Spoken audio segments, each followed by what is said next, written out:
Hello friends, UGC net acknowledgement में आप सभी का स्वागत है। आज हम कर रहे हैं UGC net paper 2 public administration के चैप्टर वाइज, जो है एम लक्ष्मीकांत की बुक में से चैप्टर 9।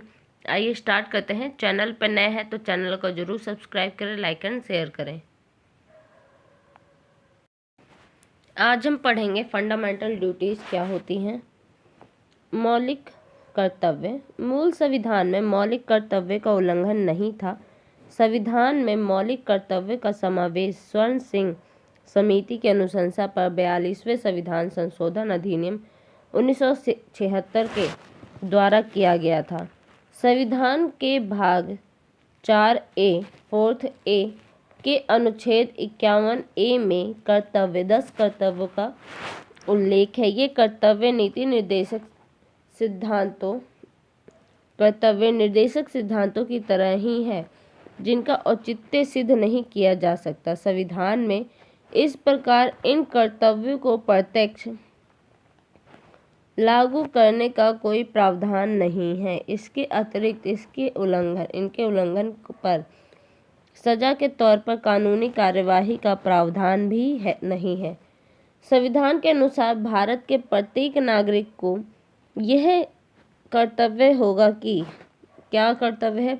संविधान के अनुसार भारत के प्रत्येक नागरिक का यह कर्तव्य होगा कि क्या कर्तव्य प्रत्येक नागरिक का संविधान का पालन करें। जो हमारा संविधान है उसके नियमों का पालन करें, यानी संविधान का पालन करें।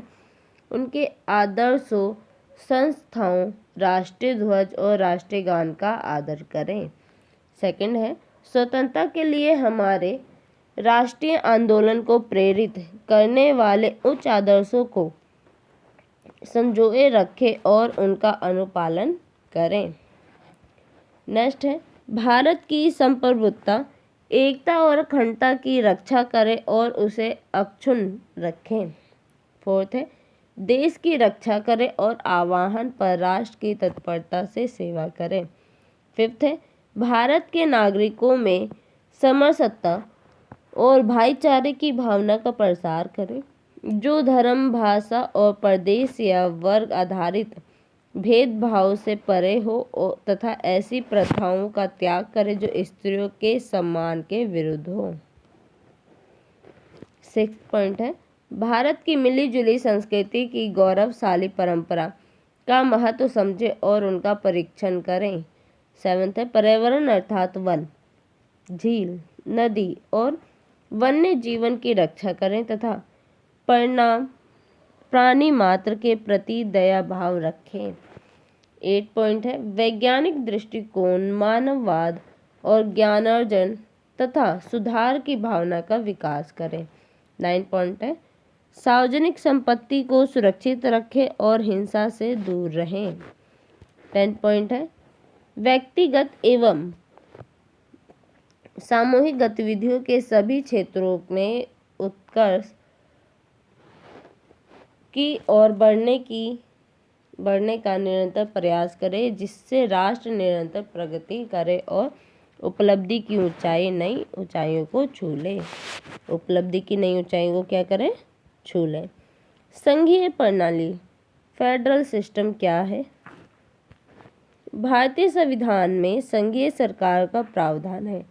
जो इंडियन कॉन्स्टिट्यूशन है उसमें क्या है? फेडरल सिस्टम का प्रावधान है। एकल सरकार में सभी शक्तियां केंद्र सरकार में निहित होती है और राज्य सरकारें केंद्र सरकार से अपने प्राधिकार प्राप्त करती हैं। संघीय सरकार में संविधान के माध्यम से सभी शक्तियां केंद्र सरकार यानी कि राष्ट्रीय सरकार या संघीय सरकार और राज्य सरकारों में बटी होती है तथा दोनों सरकारें अपने अपने अधिकार क्षेत्र से स्वतंत्र रूप से कार्य करते हैं। जो दोनों सरकारें हैं वो क्या करते हैं? जो उनके क्षेत्राधिकार में अधिकार आते हैं उनसे स्वतंत्र रूप से कार्य करती है। भारत संविधान की संघीय विशेषताएं इस प्रकार है। क्या क्या विशेषताएं हैं संघीय सरकार की? संघीय संविधान की द्वैत नीति, संविधान में द्वैत नीति का प्रावधान है, यानी दोहरी सरकार का। जिसमें केंद्र स्तर पर संघ और क्षेत्र स्तर पर राज्य शामिल है। नेक्स्ट है शक्तियों का विभाजन। संविधान की 7वीं अनुसूची के अनुसार शक्तियों को केंद्र और राज्यों के मध्य संघ की सूची, राज्य सूची और समवर्ती सूची के संदर्भ में बांटा गया है।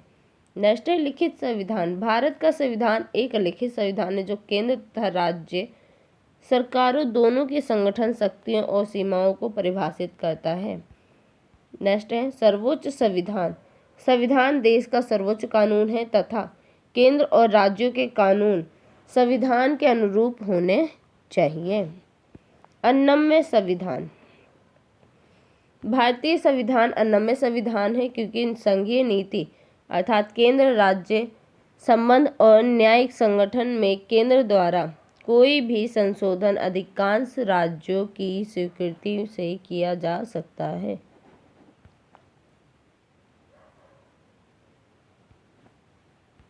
स्वतंत्र न्यायपालिका। स्वतंत्र न्यायपालिका।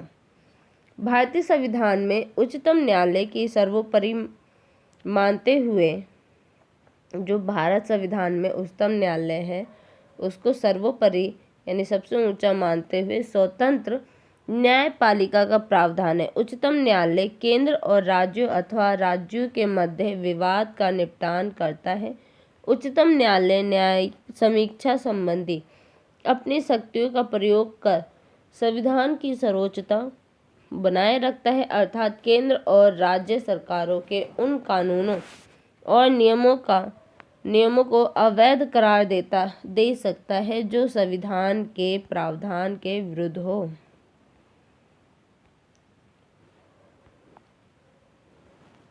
द्विसदनीय प्रणाली। संघीय प्रणाली में 2 सदन वाली विधायिका का प्रावधान है अर्थात उच्च सदन राज्यसभा और निचला सदन लोकसभा। राज्यसभा भारत संघ के राज्यों का प्रतिनिधित्व करती है तथा लोकसभा पूरे भारतीय समाज का उपयुक्त संघीय विशेषताओं के अतिरिक्त संविधान की निम्नलिखित गैर संघीय या एकात्मक विशेषताएं भी हैं। फर्स्ट पॉइंट है केंद्र और राज्यों दोनों के लिए एक संविधान प्रणाली का प्रावधान यानी कि जम्मू और कश्मीर राज्य को छोड़कर जिनका अपना अलग संविधान है तथा भारतीय संविधान के अनुच्छेद 370 के प्रावधानों के अनुसार इस राज्य को विशेष दर्जा प्राप्त है। सेकंड है संविधान द्वारा केंद्र को अधिक शक्तियां देकर केंद्र को पूरी मजबूती प्रदान की गई। थर्ड पॉइंट है संविधान में कठोरता के बजाय लचीलापन अधिक है क्योंकि इसके अधिकांश भाग को अकेले संसद द्वारा संशोधित किया जा सकता है। फोर्थ पॉइंट है संसद साधारण बहुमत के माध्यम से भारतीय क्षेत्र तथा राज्यों की सीमाओं और नामों को बदल सकती है। ये किसमें दिया गया है? अनुच्छेद 3 में। फिफ्थ पॉइंट है राज्यसभा द्वारा राष्ट्र के हित में पारित प्रस्ताव पर संसद राज्य सूची के विषय से संबंधित कानून बना सकती है। सिक्स पॉइंट है संविधान के तहत एकल नागरिकता अर्थात सभी राज्यों और संघ राज्य क्षेत्रों में सभी लोगों के लिए समान भारतीय नागरिकता का प्रावधान है। 7 पॉइंट है केंद्र और राज्य सरकारों के कानूनों को लागू करने के लिए उच्चतम न्यायालय की अध्यक्षता में एकीकृत एवं एकल न्यायिक प्रणाली का प्रावधान है। 8 पॉइंट है राज्यपाल को राज्य में सर्वोच्च दर्जा प्राप्त है। जो राज्यपाल है वो क्या है? राज्य का सर्वोच्च है जिसे राष्ट्रपति द्वारा किसी भी समय नियुक्त और पद से हटाया जा सकता है। किसके द्वारा? राष्ट्रपति के द्वारा। राज्यपाल केंद्र के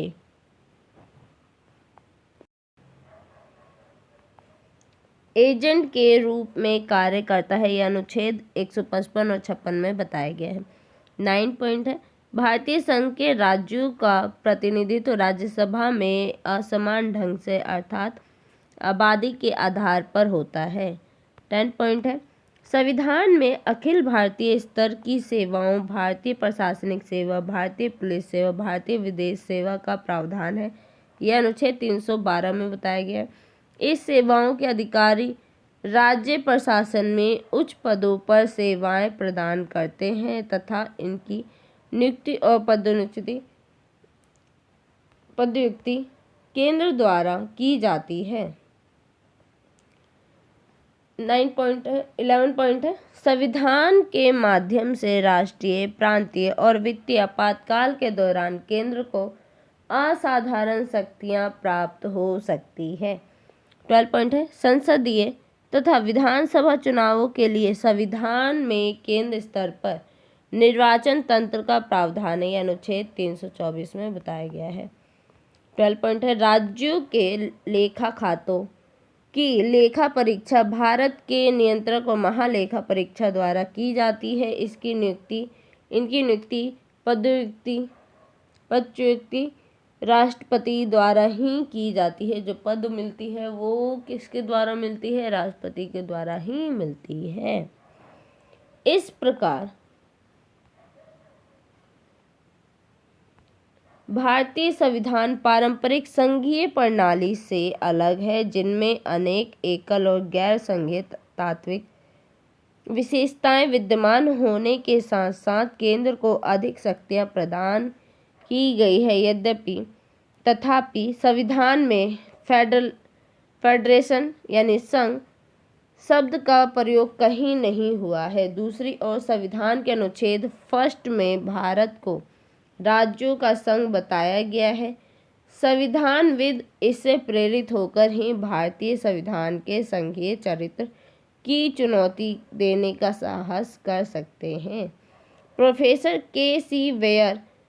वेयर ने भारतीय संविधान को संघवत बताते हुए टिप्पणी की कि भारतीय संघ एकल संघ है, जिसमें सहायता एकल तत्व सहित संघीय राज्य के बजाय सहायक संघीय तत्व विद्यमान है। इस प्रकार आइवर जेनिंग्स ने संविधान को केंद्र उन्मुख प्रवृत्ति युक्त एक संघ माना है।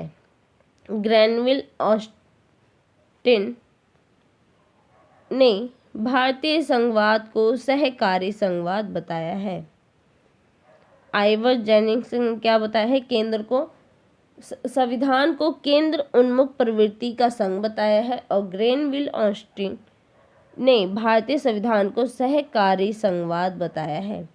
ऑस्टिन का मानना है कि यद्यपि भारतीय संविधान के माध्यम से सशक्त केंद्रीय सरकार का सृजन किया गया है, फिर भी राज्य सरकारों पर इसका कोई प्रभाव नहीं पड़ता, अर्थात राज्य सरकारें ना ही कमजोर होती है और ना ही केंद्र सरकार की नीतियों को कार्यरूप देने में संबंधी प्रशासनिक एजेंसी मात्र का दर्जा प्राप्त हुआ है।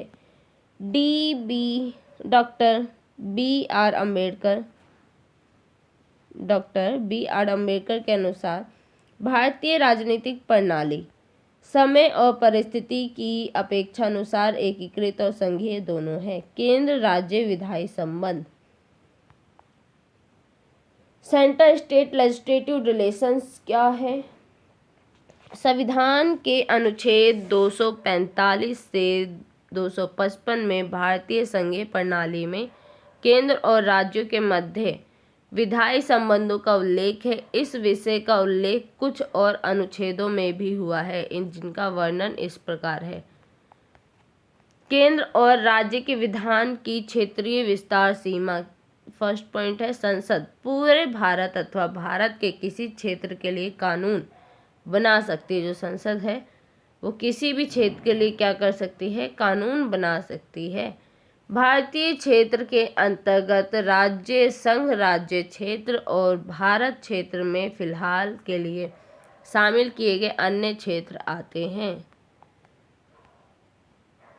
सेकंड पॉइंट है, राज्य की विधानसभा पूरे राज्य अर्थात राज्य के किसी भाग के लिए कानून बना सकती है।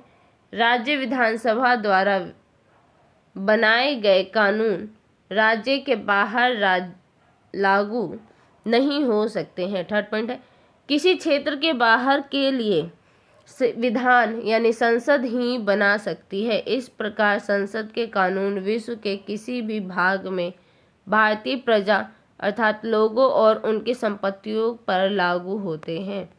नेक्स्ट है विधायी विषयों का विभाजन। फर्स्ट पॉइंट है संसद को इस आशय की विशेष शक्ति प्राप्त है कि संघ की सूची में निर्दिष्ट किसी विषय से संबंधित कानून बना सके। इस सूची में इस समय 99 विषय मूलतः 97 विषय शामिल हैं, जिनमें मुख्य रक्षा, बैंकिंग, विदेश, मुद्रा, परमाणु ऊर्जा, बीमा, संचार, अंतर्राज्यीय व्यापार और वाणिज्य आदि शामिल है। सेकंड पॉइंट है राज्य की विधानसभा को सामान्य परिस्थितियों में इस आशय की विशेष शक्ति प्राप्त है कि राज्य की सूची में निर्दिष्ट किसी विषय से संबंधित कानून बना सके। इस सूची में इस समय 61 विषय यानी मूलतः 66 विषय शामिल हैं, जिनमें मुख्य है कानून व्यवस्था और पुलिस, जन स्वास्थ्य, साफ सफाई, कृषि, कारागार, स्थानीय शासन, मत्स्य पालन आदि। थर्ड पॉइंट है संसद और राज्य की विधानसभाओं दोनों को इस आशय की शक्ति प्राप्त है कि समवर्ती सूची में निर्दिष्ट किसी भी विषय से संबंधित कानून बना सके।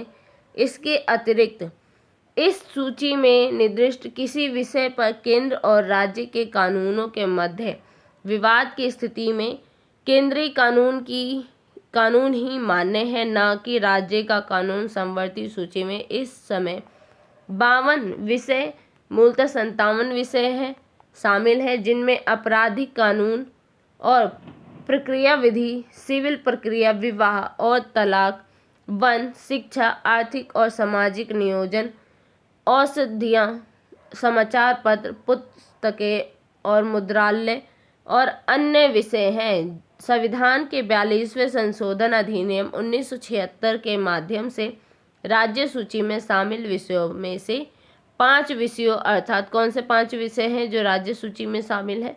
शिक्षा, वन, माप तौल और वन्य जीव और पक्षियों का संरक्षण, ये 5 चीजें हैं। तथा न्याय प्रशासन उच्चतम और उच्च न्यायालयों को छोड़कर सभी न्यायालयों के कार्य प्रबंधन को समवर्ती सूची में शामिल व स्थानांतरित किया गया है।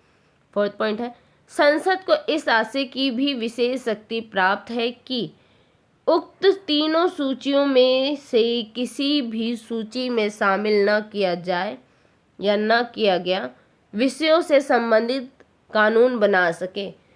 संविधान के अनुसार शेष शक्तियां केंद्र को प्राप्त है। इस शक्तियों में करारोपण संबंधी कानून बनाने यानी जिसका उक्त सूचियों में उल्लेख नहीं है की शक्ति भी शामिल है। कोई विषय विशेष शेष शक्तियों के अंदर आता है या नहीं, इसका निर्णय न्यायालय द्वारा किए जाने का प्रावधान है। राज्य सूची में शामिल विषयों से संबंधित कानून संसद द्वारा ही बनाया जाना। कौन ये सब संबंधित कानून बनाता है? संसद। संविधान के माध्यम से संसद को यह शक्ति प्रदान की गई है कि निम्नलिखित असामान्य परिस्थितियों में राज्य सूची में निर्दिष्ट किसी भी विषय से संबंधित कानून बना सके। फर्स्ट पॉइंट है राष्ट्र के हित में बशर्ते कि राज्यसभा में 2/3 बहुमत के साथ प्रस्ताव पारित हो। ये किस में बताया गया है? अनुच्छेद 249 में। सेकंड पॉइंट है राष्ट्रीय आपातकाल घोषित होने की स्थिति में यानी अनुच्छेद 250 में बताया गया है। थर्ड है 2 या 2 से अधिक राज्यों या द्वारा संसद से संयुक्त रूप से अनुरोध करने पर यह अनुच्छेद 252 में बताया गया है। फोर्थ पॉइंट है अंतर्राष्ट्रीय समझौते, संधियों और संगोष्ठियों को प्रभावी बनाने के लिए अनुच्छेद 253 में बताया गया है। फिफ्थ पॉइंट है राज्य में राष्ट्रपति शासन लागू होने की स्थिति में अनुच्छेद 356 में बताया गया है। राज्य की विधानसभा पर केंद्र का नियंत्रण। राज्य की विधानसभा में जुड़े विषयों पर नियंत्रण है। विवरण निम्नवत है। क्या है? फर्स्ट है राज्यपाल राज्य विधानसभा द्वारा पारित किसी विधेयक को राष्ट्रपति के विचारार्थ रोक सकता है। अनुच्छेद 200 और 201 में बताया गया है। सेकंड पॉइंट है, यह सूची में शामिल विषयों से संबंधित विधेयक राष्ट्रपति के पूर्वानुमोदन से ही राज्य विधानसभाओं में लाए जा सकते हैं। उदाहरणार्थ, व्यापार और वाणिज्य की आज़ादी पर प्रतिबंध लगाने संबंधी विधेयक इसी श्रेणी में आते हैं। यह अनुच्छेद 304 में बताया गया है। थर्ड पॉइंट है, राष्ट्रपति वित्तीय आपातकाल की स्थिति में राज्य विधानसभा द्वारा पारित मुद्रा विधेयक और अन्य वित्त विधेयकों को विचारार्थ रोक सकते हैं। यह अनुच्छेद 360 में बताया गया है। केंद्र राज्य के मध्य प्रशासनिक संबंध, सेंटर स्टेट एडमिनिस्ट्रेटिव रिलेशंस। देश में केंद्र और राज्यों के मध्य प्रशासनिक संबंधों के विभिन्न पक्ष ये हैं। कौन कौन से पक्ष हैं? फर्स्ट है, केंद्र और राज्यों की कार्यकारी शक्तियों की सीमा क्या होती है। फर्स्ट पॉइंट, केंद्र की कार्यकारी शक्ति का विस्तार उन विषयों तक होगा संसद जिनसे संबंधित कानून बना सके तथा किसी संधि या समझौते के माध्यम से केंद्र द्वारा उपयोग में लाए जा सकने वाले अधिकार, प्राधिकार और अधिकार क्षेत्र का प्रयोग कर सके। सेकंड पॉइंट है, राज्य की कार्यकारी शक्ति का विस्तार उन विषयों तक होगा जिनसे संबंधित कानून राज्य विधानसभा बना सके। थर्ड पॉइंट है, किसी राज्य की कार्यकारी शक्ति का विस्तार समवर्ती सूची में शामिल उन विषयों तक भी होगा जिनसे संबंधित कानून राज्य विधानसभा और संसद दोनों बना सके। तथापि इस संदर्भ में राज्य की कार्यकारी शक्ति संविधान द्वारा या संसद के किसी कानून द्वारा केंद्र को प्रदत्त कार्यकारी शक्ति पर निर्भर करेगी। नेक्स्ट है, केंद्र और राज्य की बाध्यता। फर्स्ट पॉइंट है, प्रत्येक राज्य अपनी कार्यकारी शक्तियों का उपयोग संसद द्वारा बनाए गए कानूनों के अनुरूप करेगा। सेकंड पॉइंट है, केंद्र की कार्यकारी शक्ति के तहत उक्त आवश्यक प्रयोजन से किसी राज्य को निर्देश दिया जाना भी शामिल है। कुछ विषय के संबंध में केंद्र का राज्यों पर नियंत्रण। फर्स्ट पॉइंट है, राज्य अपनी कार्यकारी शक्तियों का उपयोग इस प्रकार करेगा कि केंद्र की कार्यकारी शक्तियों की अवहेलना न हो। केंद्र की कार्यकारी शक्ति के तहत इस आवश्यक प्रयोजन से किसी राज्य को निर्देश दिया जाना भी शामिल है। नेक्स्ट पॉइंट है, केंद्र की कार्यकारी शक्तियों में यह भी शामिल है कि वह राज्य को राष्ट्रीय और सैन्य महत्व के संचार माध्यमों का निर्माण और अनुरक्षण करने तथा राज्य की सीमा में आने वाले रेल मार्गों की संरक्षा का उपाय करने संबंधी निर्देश दे सकें। नेक्स्ट है, केंद्र द्वारा राज्यों पर कार्य की जिम्मेदारी। फर्स्ट पॉइंट है, राष्ट्रपति संबंध राज्य की सहमति से उन विषयों से संबंधित कार्य की जिम्मेदारी उस राज्य पर डाल सकते हैं जिन विषयों के संदर्भ में केंद्र को कार्यकारी शक्ति प्राप्त है। सेकंड पॉइंट है, संघ सूची में शामिल किसी विषय के संबंध में संसद द्वारा कानून के माध्यम से किसी राज्य पर शुल्क प्रभारित किए जाने के साथ साथ शक्ति भी प्रदान की जा सकती है अथवा इसके लिए राज्य की सहमति पर ध्यान दिए बिना केंद्र को प्राधिकृत किया जा सकता है। नेक्स्ट पॉइंट है, केंद्र पर राज्यों द्वारा कार्यभार की जिम्मेदारी डाला जाना। किसी राज्य का राज्यपाल केंद्र की सहमति से उन विषयों से संबंधित कार्य की जिम्मेदारी केंद्र पर डाल सकता है जिन विषयों के संदर्भ में राज्य की कार्यकारी शक्ति प्राप्त है। राज्य को कार्यकारी शक्ति प्राप्त, जैसे कि जल विवाद। संसद किसी अंतर्राज्यीय नदी और नदी घाटी के जल के उपयोग, वितरण और नियंत्रण से संबंधित किसी विवाद के समाधान का प्रावधान कर सकती है।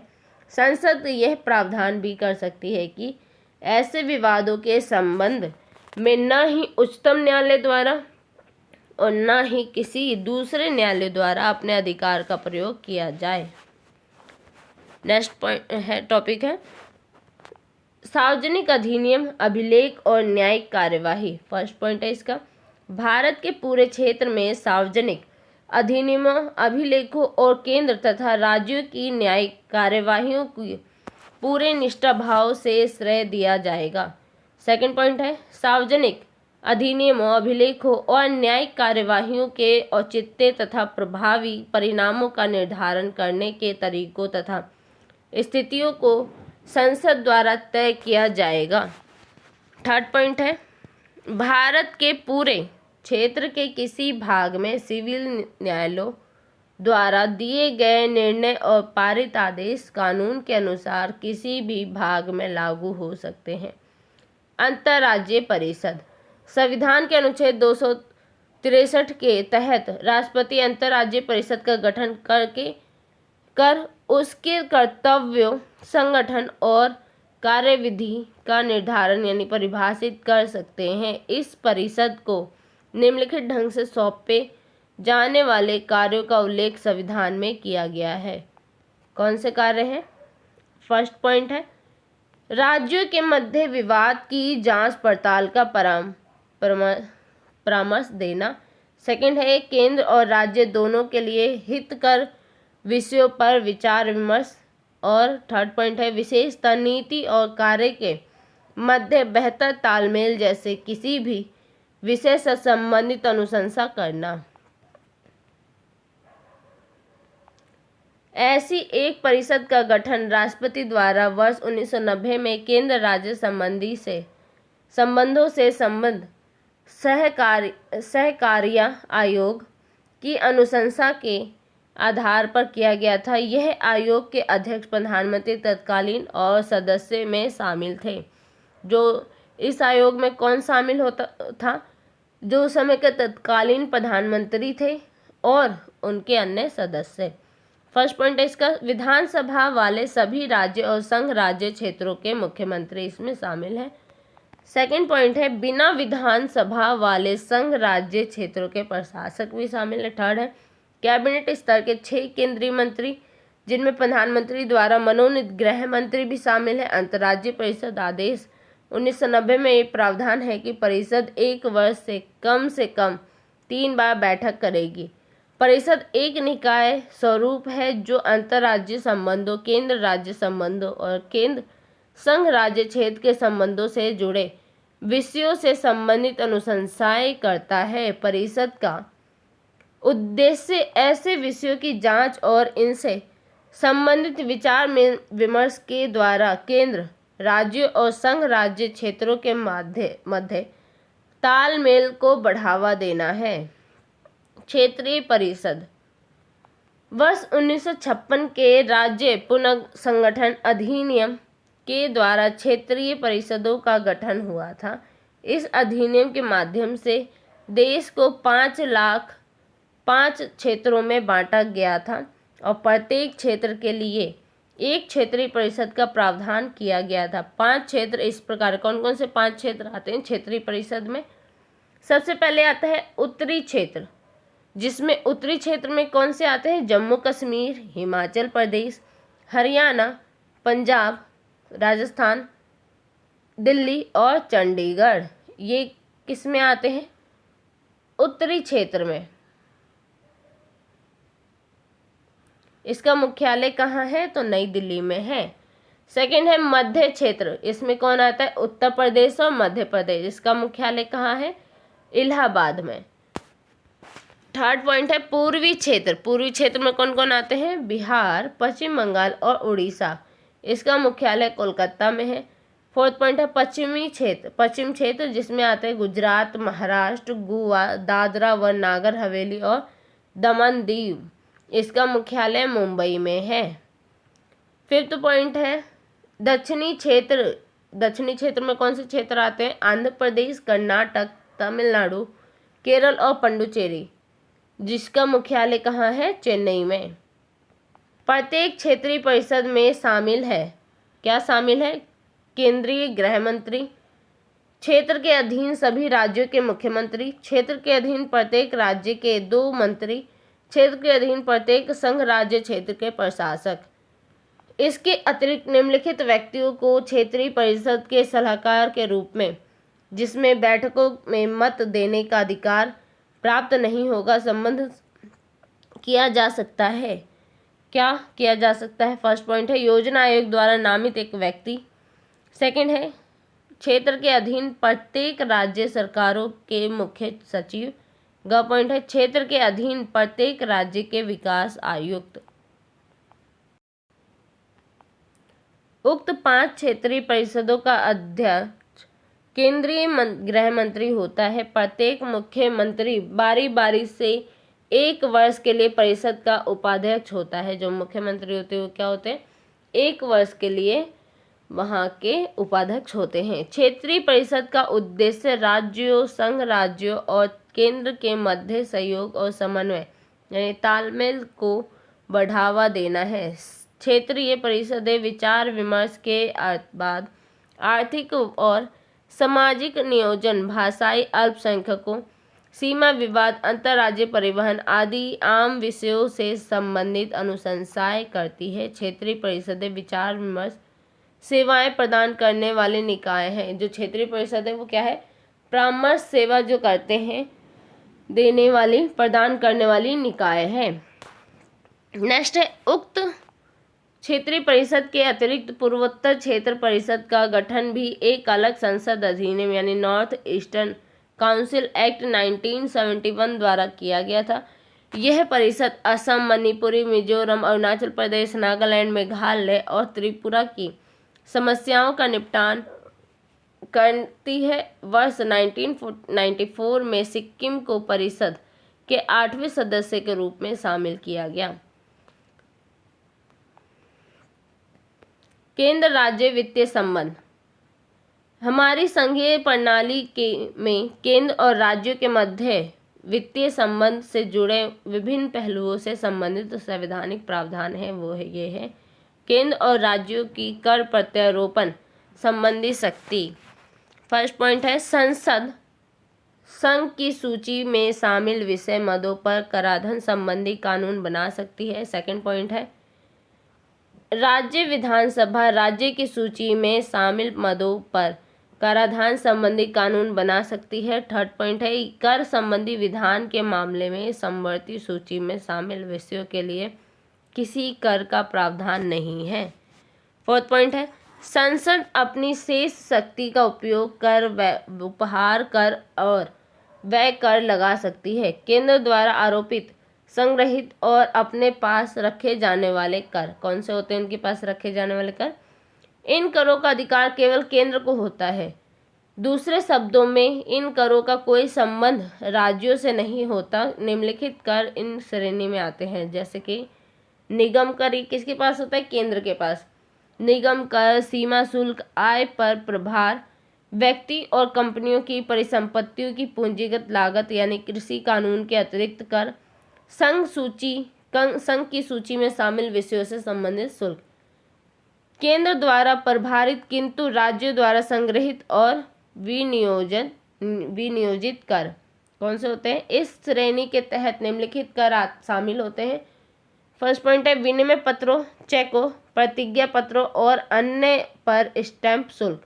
सेकंड है अल्कोहलयुक्त औषधि और अल्कोहलिक युक्त औषधि, जो अल्कोहलिक होते हैं औषधि वो, और प्रसाधन सामग्री पर उत्पादन शुल्क। संघ सूची के तहत आने वाले इन करों को केंद्र द्वारा लगाया जाता है किंतु का जो संग्रह है संबंधी राज्य द्वारा अर्थात जिन राज्यों में कर लगाया जाता है किया जाता है। खा पॉइंट है जब कर को किसी संघ राज्य क्षेत्र में लगाया गया हो तो इसका संग्रह केंद्र द्वारा किया जाता है। किसी भी राज्य में प्रभारित इन करों से हुई आय को किसी भी रूप में भारत की संचित निधि का भाग नहीं माना जाएगा अपितु संबद्ध राज्यों को सौंप दिया जाएगा। नेक्स्ट है केंद्र द्वारा प्रभारित और संग्रहित किंतु राज्यों को सौंपे गए कर। इस श्रेणी के तहत निम्नलिखित शुल्क और कर आते हैं। कौन कौन से कर है? संपत्ति उत्तराधिकार यानी कृषि भूमि को छोड़कर के समय प्रशुल्क। सेकेंड है संपत्ति पर संपदा कर यानी कृषि भूमि को छोड़ के जो संपत्ति पे संपदा कर होते हैं वो। थर्ड है रेल, जल और वायु मार्ग द्वारा ले जाए जाने वाले सामानों तथा यात्रियों पर टर्मिनल टैक्स। नेक्स्ट है रेल माल भाड़े और किराए पर कर। फिफ्थ है वायदा बाजार और स्टॉक एक्सचेंज में लेन देन पर कर, यानी स्टॉप शुल्क की छोड़कर। फिर 6 पॉइंट है समाचार पत्रों के क्रय विक्रय और उनमें प्रकाशित विज्ञापनों पर कर। 7 पॉइंट है अंतर्राज्यीय व्यापार और वाणिज्य व्यापार, यानी समाचार पत्र को छोड़कर के समय मालों के क्रय विक्रय पर कर। नेक्स्ट है भारत में अन्य प्रावधान कौन कौन से हैं? केंद्र और राज्यों के मध्य वित्तीय संबंधों से संबंधित संविधान के अन्य प्रावधान इस प्रकार है। फर्स्ट पॉइंट है संसद के प्रावधान के अनुसार केंद्र द्वारा राज्यों को सहायता अनुदान दिया जाना। इस राशि को भारत को संचित निधि से लिया जाता है, जो अनुच्छेद 275 में बताया गया है। सेकंड पॉइंट है केंद्र राज्यों और राज्यों के किसी भी संस्थान के लिए सार्वजनिक परियोजना अनुदान स्वीकृत कर सकता है, यह अनुच्छेद 282 में बताया गया है। केंद्र राज्यों के लिए ऋण मंजूर कर सकता है तथा राज्यों के लिए राज्यों द्वारा लिए गए ऋण की गारंटी भी दे सकता है। कौन? केंद्र। जो केंद्र है वो क्या है? राज्यों के लिए ऋण की मंजूरी भी दे सकता है और उनके कर को गारंटी भी दे सकता है, यह अनुच्छेद 293 में कहा गया है। फोर्थ पॉइंट है संसद जनहित और अंतर्राज्यीय व्यापार और वाणिज्य पर प्रतिबंध लगा सकती है, अनुच्छेद 302 में बताया गया है। फिफ्थ पॉइंट है राज्यों के लेखा और रख रखाव भारत के नियंत्रक और महालेखा परीक्षक की सलाह से राष्ट्रपति द्वारा निर्धारित ढंग से किया जाएगा, ये 150 अनुच्छेद में बताया गया है। आज के लिए वीडियो इतना ही। वीडियो अच्छी लगे तो लाइक कीजिए, शेयर कीजिए, सब्सक्राइब कीजिए। धन्यवाद।